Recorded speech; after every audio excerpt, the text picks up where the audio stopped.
ആറ്റുകാൽ ഭഗവതി ക്ഷേത്രത്തിലെ ഇത്തവണത്തെ പൊങ്കാല മഹോത്സവം മാർച്ച് 13 നടക്കും. മാർച്ച് 5 കാപ്പുകെട്ടി കുടിയിരുത്തുന്നതോടെ പൊങ്കാല മഹോത്സവം ആരംഭിക്കും. മാർച്ച് 5 മുതൽ 14 വരെയാണ് പൊങ്കാല മഹോത്സവമെന്ന് ക്ഷേത്ര ട്രസ്റ്റ് ഭാരവാഹികൾ അറിയിച്ചു. സംസ്ഥാന ശുചിത്വ മിഷനുമായി ചേർന്ന് ഹരിത പൊങ്കാല, പുണ്യം പൊങ്കാല എന്ന ക്യാമ്പയിൻ ഇത്തവണ ഉറപ്പാക്കാനാണ് ക്ഷേത്ര ഭാരവാഹികളുടെ തീരുമാനം.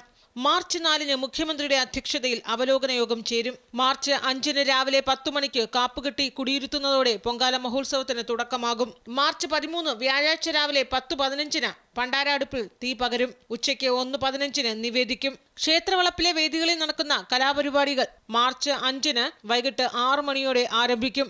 പൂർണ്ണമായ ഗ്രീൻ പ്രോട്ടോകോൾ പാലിക്കണമെന്നുള്ള നിർദ്ദേശം ബഹുമാനപ്പെട്ട കളക്ടർ നൽകിയിട്ടുണ്ട്. ശുചിത്വ പൊങ്കാല, പുണ്യം പൊങ്കാല എന്നൊരു മാസ് ക്യാമ്പയിൻ ശുചിത്വ മിഷൻ്റെ കീഴിൽ നടക്കുന്നുണ്ട്. ലൈസൻസ് ഉള്ളവർക്ക് മാത്രമേ ക്ഷേത്ര പരിസരത്ത് വ്യവസായ സ്ഥാപനങ്ങൾ നടത്താൻ അനുവാദം ഇത്തവണ ഉള്ളൂ.